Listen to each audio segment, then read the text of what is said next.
I'm going to go over the basics of how to sail a Hobie Island when you come out with me. This video is intended as preparation for coaching out on the water. These are relatively easy boats to sail, but sailing is quite complicated, as you're about to find out. It takes people a few days really to get a handle on it out on the water. This is a pre-sail lesson that I gave to Adam.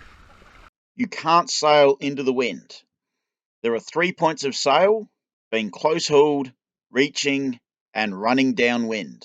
When we sail at close-hauled, we're approximately at 45 degrees to the wind. The sail is pulled in tight. We trim the sail by steering, watching the streamers to ensure a laminar airflow. On the reach, the wind is off to our side.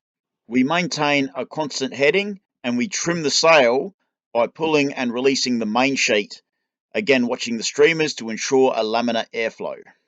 When the wind's behind us, we are running downwind. We simply let the sail out and there is no need to trim. We trim the sail by watching the streamers, also called telltales.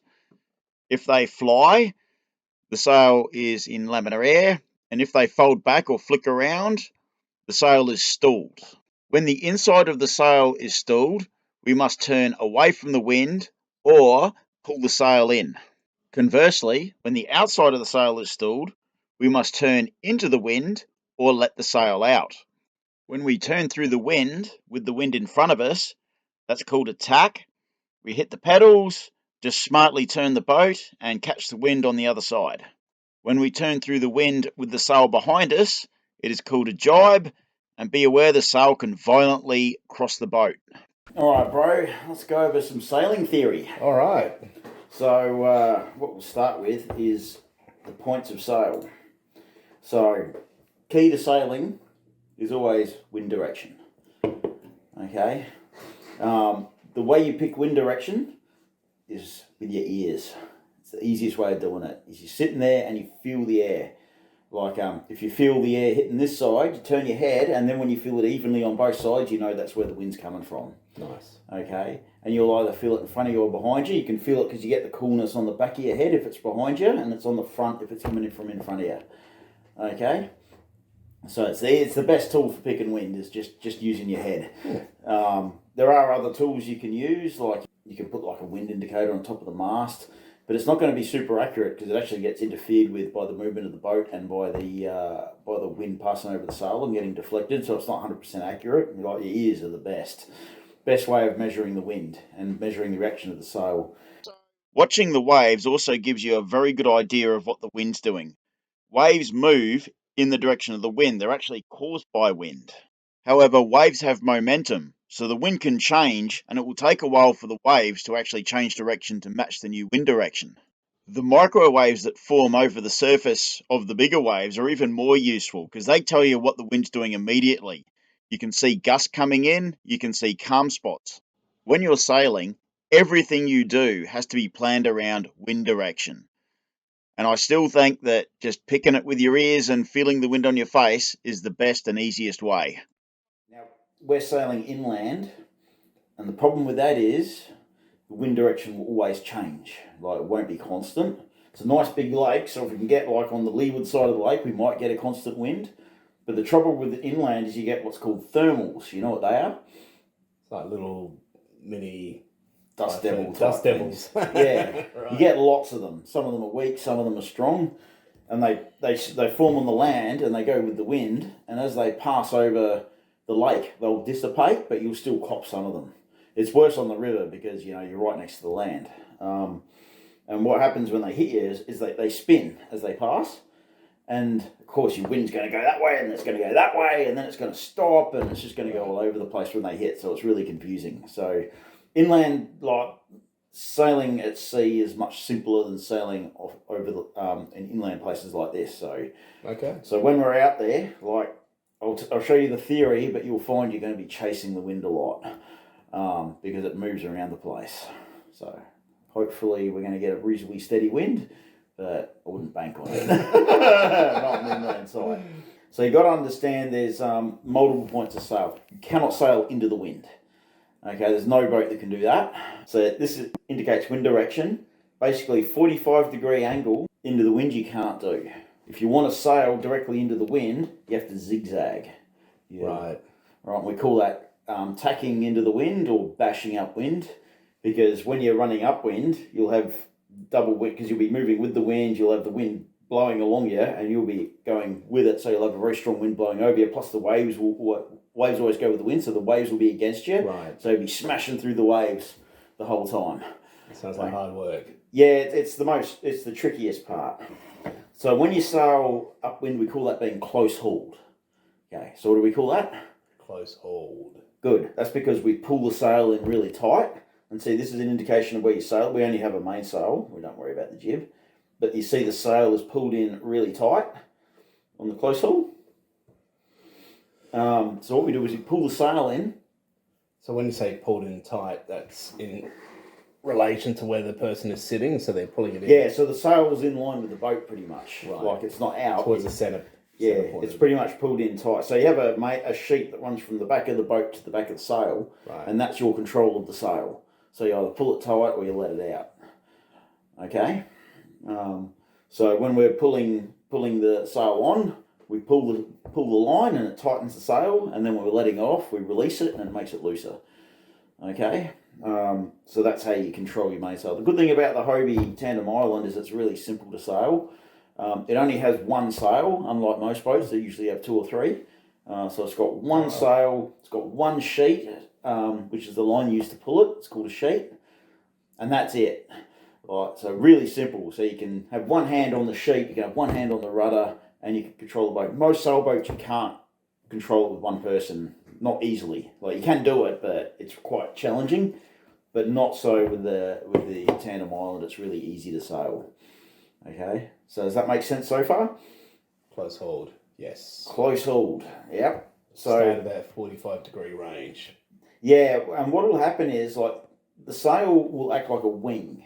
Okay, so it's got a bit of a curvature on it, and that acts like the wing of an aeroplane. And we've got a couple of streamers on either side of the sail. The idea is to have the air flowing over the inside and the outside of the sail evenly, so both the streamers are flying. And when they're both flying, you're in that sweet spot where the sail will generate the most power and you'll get the most out of speed. You want that because you want to go as quickly as possible so you can get traction and go upwind. Right. Okay. It's like a big kite. Can I go back a step? Can you explain the wing? Okay. Do you know how a wing works of an aeroplane? So a wing is a curved surface. Okay. Right. It's got a curvature on it. Yep. And what happens is because of that curvature, the wind passing over the top of the wing has to go faster than the wind passing underneath. Oh. And because it's going faster, it actually creates a suction, essentially, because it's thinner, so there's more gaps between the molecules, so the air becomes thinner, so it creates a suction on the top of the wing. And the sail does exactly the same thing. So as the wind passes over the curve of your sail, the wind has to go faster over the outside than it does over the inside, and that creates a suction here, which then creates a pulling effect, basically this way. Oh, right, gotcha. Right, so you got suction going on this way, and then underneath the boat there's what's called a keel, or a centerboard, or a dagger board. It's got lots of names, but it's basically a large object that sticks down in the water, and it stops the boat from sliding sideways. So the suction's going this way, and if you didn't have that, the boat would go that way. Okay, but because you have that board sitting down in the water, it grabs the water and forces the boat to move directly forward. They still slip a little bit, right? But not a lot. Okay, you'll notice when you're sailing that you'll get a little bit of slippage, but it's not too bad. So those keels have to be pretty gutsy then. Yeah, without a keel you can't sail into the wind at all. It's impossible. So it's that's what enables you to sail into the wind. Now, people that race on boats that have raisable dagger boards and keels, they'll actually, when they're running downwind, they'll pull their keel up because they don't need it, and because it creates drag and it gives that little extra speed. But because we're not racing, we're going to be lazy and we're not going to bother with that. Just leave it down. We won't be racing. No, we're not racing. We're just out to have fun. When you're sailing close hauled, it's different to every other kind of sailing. When you're sailing close hauled, you're sailing as close to the wind as you can get. So you trim the sail by steering the boat. Okay, so you feel the wind and you steer the boat to keep the sail trimmed. Okay, and you just leave the sail pulled in as tight as you and can go. when you say trimmed, like you're not having the full length of the sail. You're like No. With trim, what I'm talking about is having an even laminar flow of air over both sides of the sail. Okay, right. So what happens is, if you get too close to the wind, the inside of the sail is going to stall.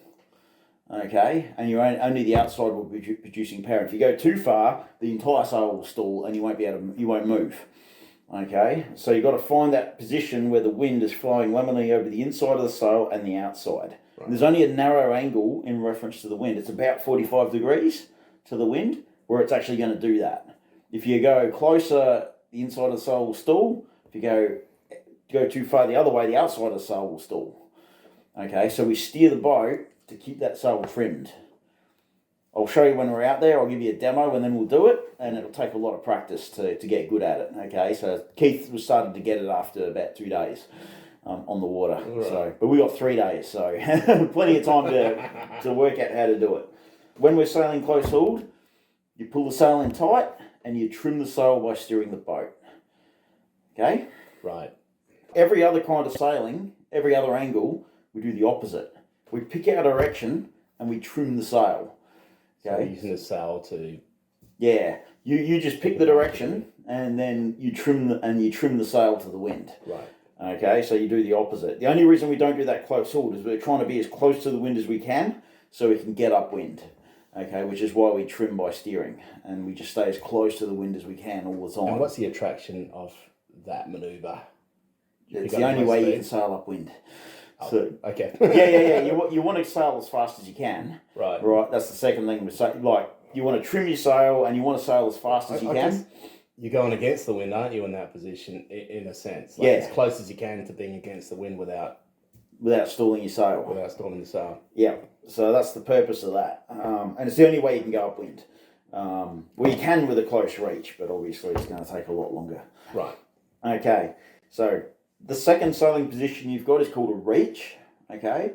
A reach is really fast. Now, this is when the wind is coming off the beam. So it's coming from one side of the boat or the other side. Right. You're going to be on a reach.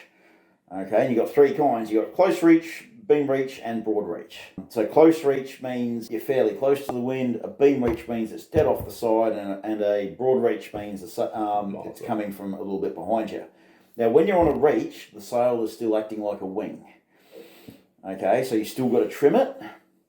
And you've got to make sure you've got that laminar airflow running over the sail, but you can do it just by adjusting the sail as opposed to needing to steer the boat. So you just pick your direction, then you adjust the sail to stick with the wind. And then the final kind of sailing is what's called running downwind.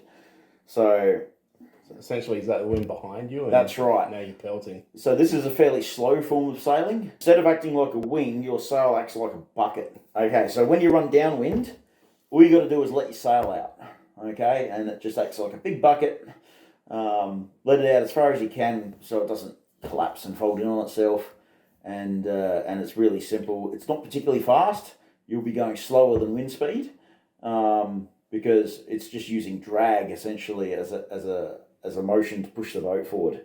The next thing to talk about is what's called sail furling or reefing. So on a normal yacht, you've got reefing, which is reducing the size of your sail.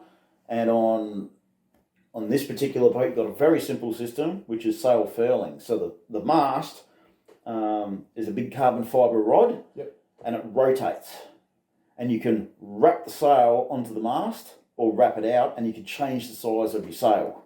How do you do that? Like what? It's really simple. You just release the main sheet and then you pull a furling line. You won't be able to do it when the sail is under pressure because there'll be way too much pressure on it. You won't have the strength to overcome the strength of the sail. So you release the main sheet so the sail is loose, and then you just pull your furling line, yep, which tightens until you have the sail when you want it. You lock it, and then you pull your main sheet back on, and then you have a smaller length section of sail. Now, why do you think we'd want a smaller section of sail?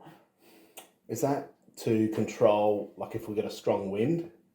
Exactly. So we don't want to try and tip the thing over? Yep, so we don't want to break the boat by overstressing it. The boat does have a maximum speed called a hull speed.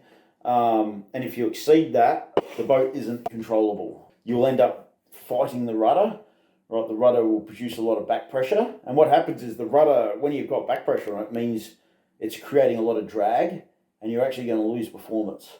So if you're fighting the rudder, you got too much sail out. If one of the pontoons is going underwater, you got too much sail out, okay? Because once the pontoons submerge underwater, they start creating a lot of drag because then you've got the vertical beams sticking down in the water, and it's just really going to slow you down. What happens if you, like, let's just say you've got, so the wind's behind you and you've got a lot of wind, but you've got too much sail out. It doesn't really matter when it's behind you. Doesn't it? No, so you won't have a problem. It's usually it's when it's beside you, or when you're close hauled, or when you're reaching. When it's behind you, you can't really have too much sail out. Is it like a timing thing? Like you just feel when to draw in the sail? Like. Yep. So there's a few indicators. One of them is if one of your pontoons is going underwater, you got too much sail out, and if you have to fight the rudder, you got too much sail out. That's pretty much all you need to know. When you're in thermic conditions and you've got a lot of gusts coming in, you have to trim to the strongest point of the gusts, right? So, because that you don't want to be sailing along to the average wind, you want your sail furled to the strongest wind. Yep. So if you've got conditions, let's say it's gusting to 25 knots, right, but the average wind speed's 15 knots, you want to be trimmed for 25 knots. Because if your sail's out at 15 knots and you get hit by a big gust, right, it's going to really knock you around, put a lot of pressure on the boat, potentially flip you over. If you've got strong gusts, err on the side of caution, you want your sail furled in. Furling is like it's like your throttle on or your accelerator in your car. Right, the more sail's out, the more power you're going to have. The less sail you got out, the less power you're going to have. But safer. Yeah, the slower you go, the safer it is. But it's not as fun. We're building up to that though. There is a big disadvantage to furling the sail though. The second you put some furl on the sail, the mast is round, and what happens is you've got this piece of mast sitting in front of your sail, and it's going to stall the section of your sail. So you're going to lose a lot of performance as soon as you start to furl it. So you get your best performance when your sail is all the way out. Try to sail all out if you can, and you furl if you need to. The sail furling is a pretty important aspect of sailing one of these boats. Now, there's two key manoeuvres you got to understand. One's called a tack, and the other one's called a jibe. So if you're sailing upwind and you cross through the wind, it's called a tack. Right.